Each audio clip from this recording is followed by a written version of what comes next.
Well, that's a very good point. I mean, we basically become iPhones at that point. And what happens when AWS or Verizon goes down and all of a sudden we go into emergency mode?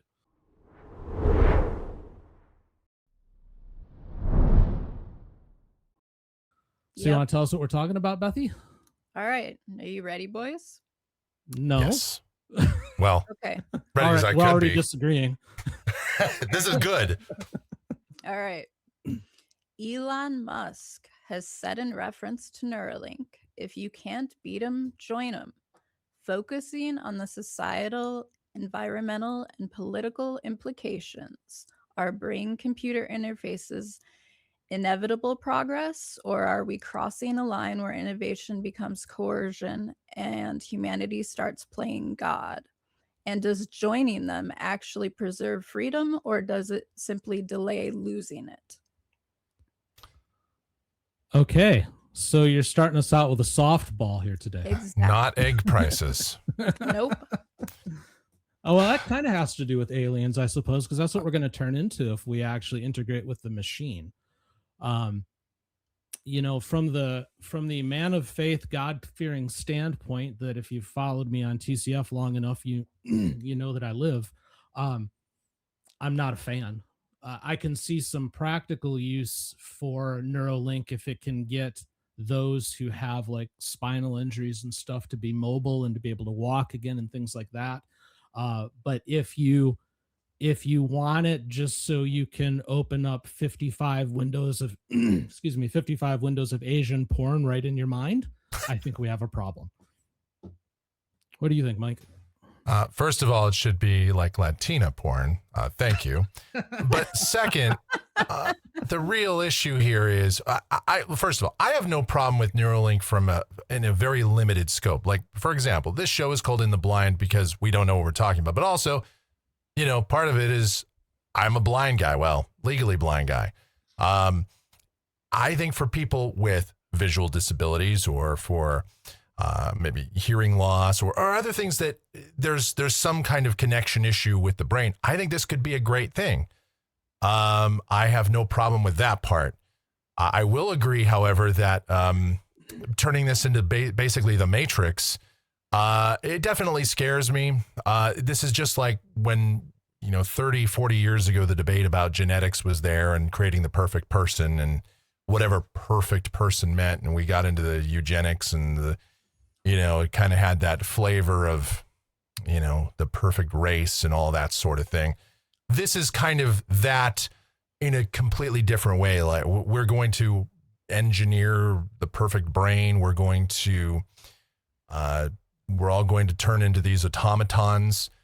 So from that standpoint, I don't know if the negatives outweigh the positives on this. I can see a good use for it. I can make a great case for it. I cannot necessarily justify it completely, because the other problem is, because we're human beings, anything that starts out with good intentions always winds up being used for evil, or for just turning our brains into nothing but you porn. Well, That's where ultimately, run to with it. well, I mean, why does let's be quite candid about it. I mean, we joke about it, but porn is one of the reasons that things evolve the way it does. And that, the reason and VHS won over Beta. Right. Yep. It was the cheaper, it was Beta was actually a better product in terms of quality at the time, but VHS is cheaper, and the distribution of all of that was much more reliant on cheap.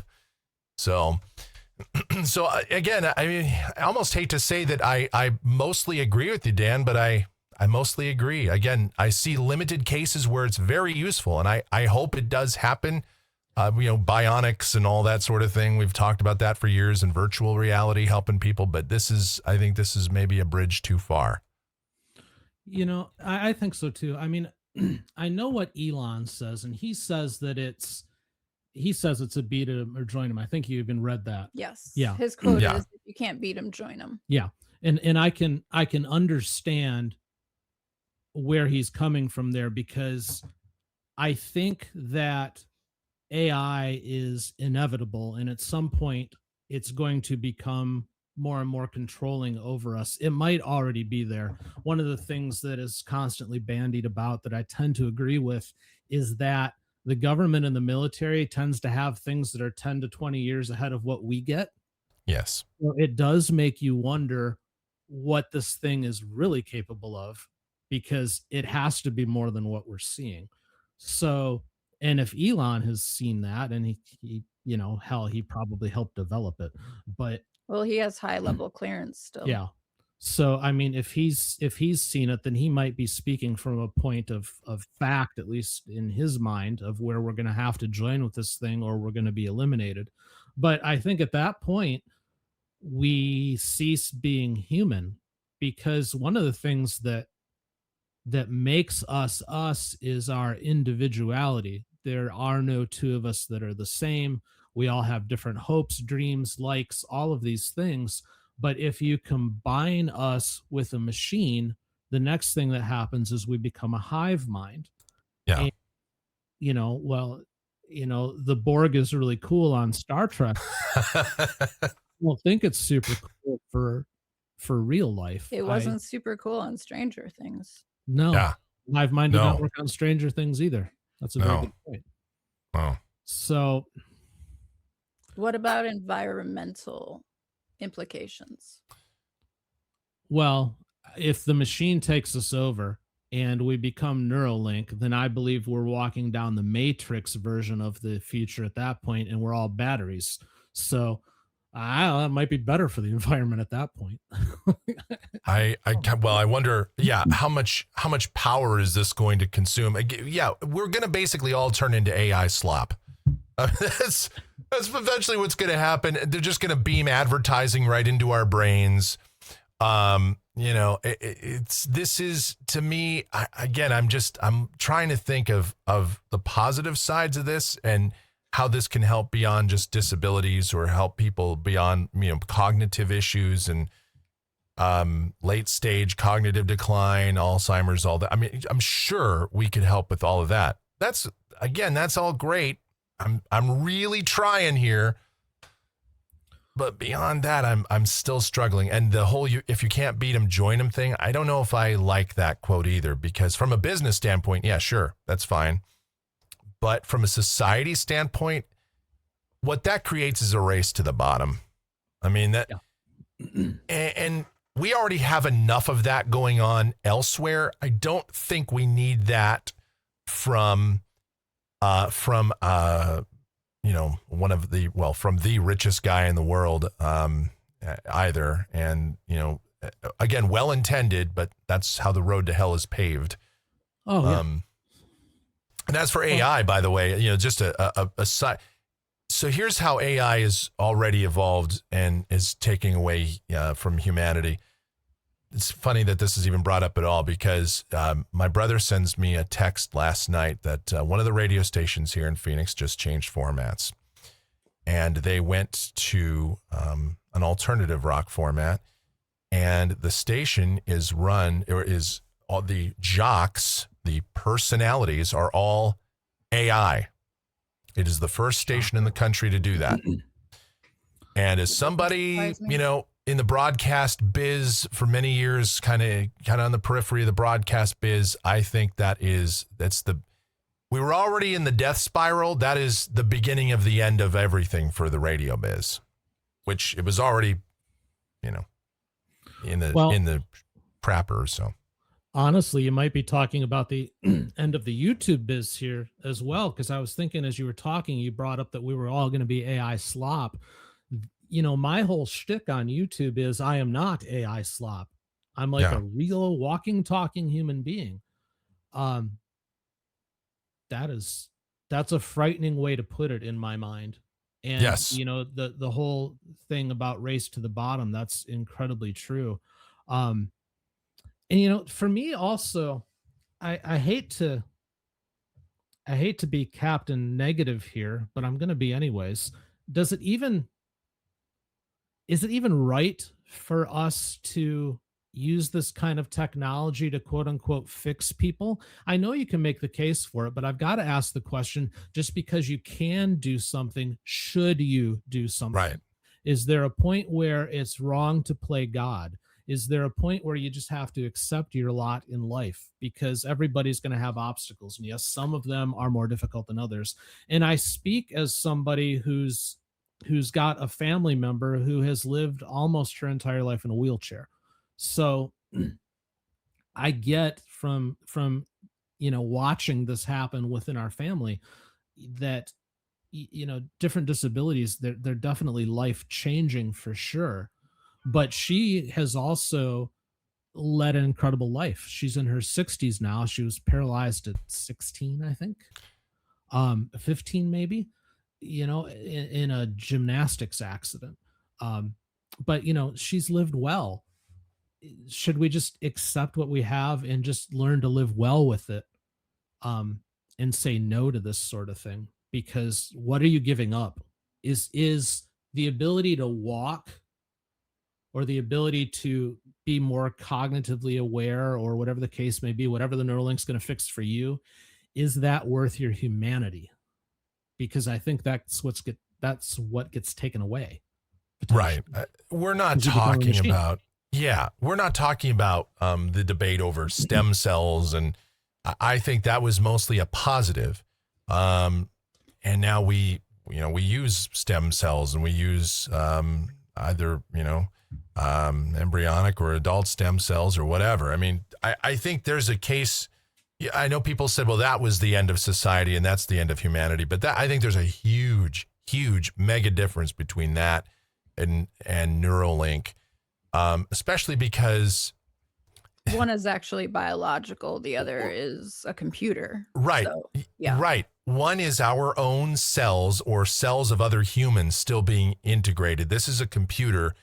And, well, we all know what people can do with computers and hacking. And I mean, look, today, the internet is weird, right? I mean, my background disappeared because the internet is weird. We couldn't do our normal 4th hour on TCF today because of the fact that half the internet was down and I couldn't access the materials that I needed.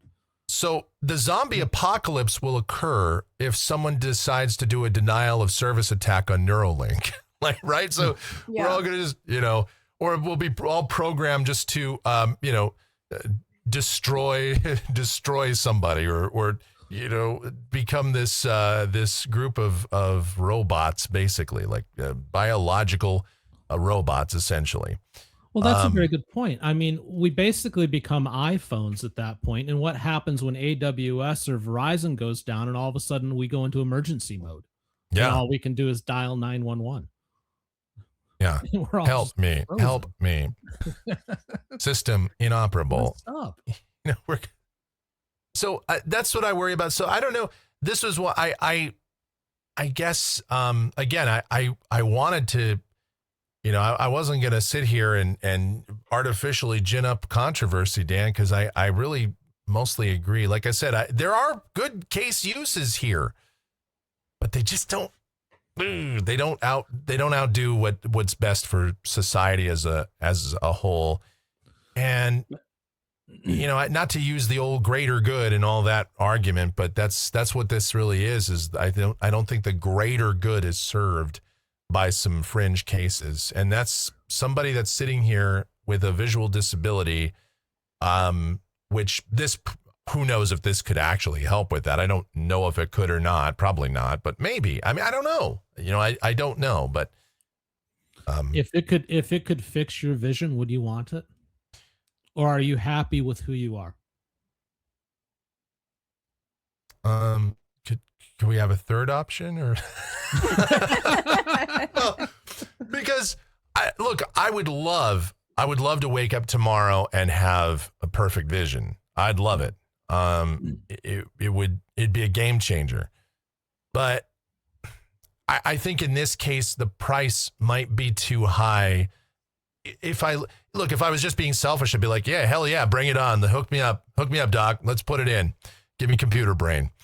But the price to the rest of humanity might be too high. And, again, it's one thing if they're, for certain kinds of eye conditions now, they are doing this certain kind of stem cell and combination of these platelets and all this other stuff that they literally inject right into your eye, and it goes about repairing nerve clusters and in some cases restores vision for some people that have like Leber's amaurosis or certain other kinds of conditions, maybe even, well, not mine, but certain eye conditions. That doesn't change society. That helps. This may help some, but the ramifications long term are too great, in my view. I would also put this out there.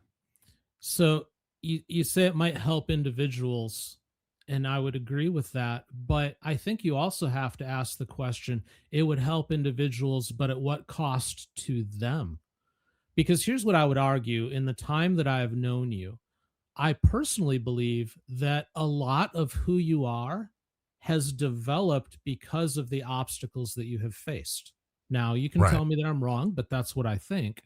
And what happens to you if overnight that obstacle is removed? Does it change you into somebody that people don't recognize anymore? Does it change you into somebody that you don't recognize anymore? That's a serious question that I don't think a lot of people think about. On a surface level, Dan, I on a very surface level, I'd say, I don't care, bring it on. But if you dig deeper into it, I can tell you everything in my life would be different if I had full sight. I don't know if you and I would have ever met. I don't know if I would have ever met Michelle. I don't know if I would have ever met most of my friends, what would my relationship with my family had been like? What kind of person would I be? Would I have found myself, in trouble, legal trouble? Would I have been a good athlete? Who knows? I have no idea. So we're shaped by the experiences that we have. Yes. There's lots of independence that I would definitely have had if I, had eyesight that I could drive and all that sort of stuff. But what else would I lose? There's an argument to be had. The other part of this, Dan, is, nothing is free. Neuralink, and I know it would cost money, but it's not just the money that it would cost you.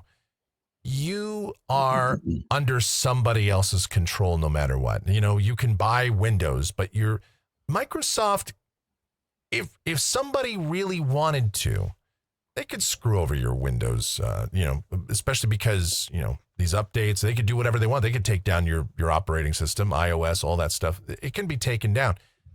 Elon Musk or somebody else gets a wild hair up their ass that they're mad at. They could just throw a switch and shut stuff down. I mean, that's the problem when you put all your eggs in one basket. And I think we're seeing that with the way the internet is now and the way we're so connected to everything. I mean, we are all one cyber attack away from disaster. Yes. And if you have Neuralink, and maybe I'm ignorant on it, but I could see that being a potential EMP from disaster. Well, yeah, I mean, we already know that it's possible to hack into people with like pacemakers and stuff. Yeah.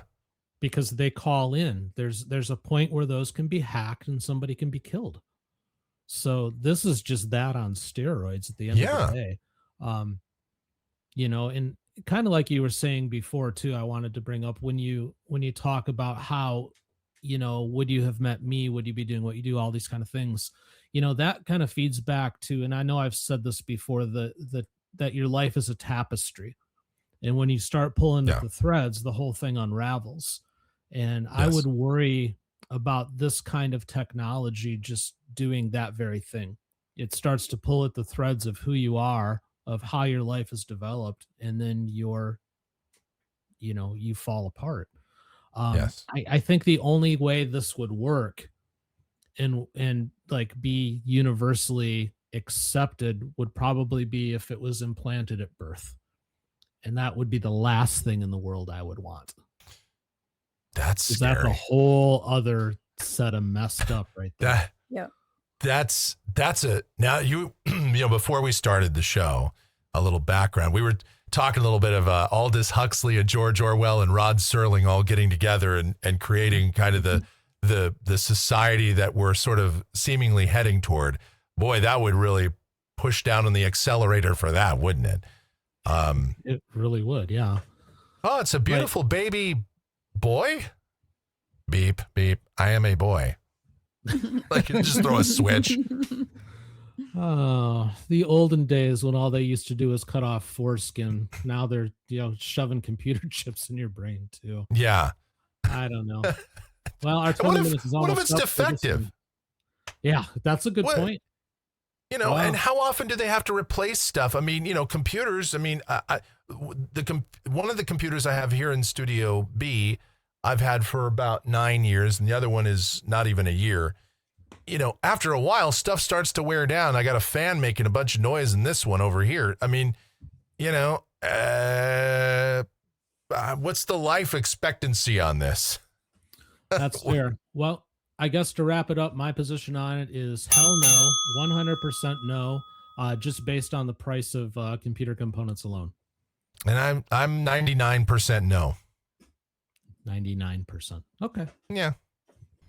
Hey, thanks for watching. In the Blind is a news show for Mike and me, and we'd really love it if you could hit the subscribe button, do a thumbs up, leave a comment. All of those things really help this channel get found by other people, so we'd really appreciate the support. Thanks so much.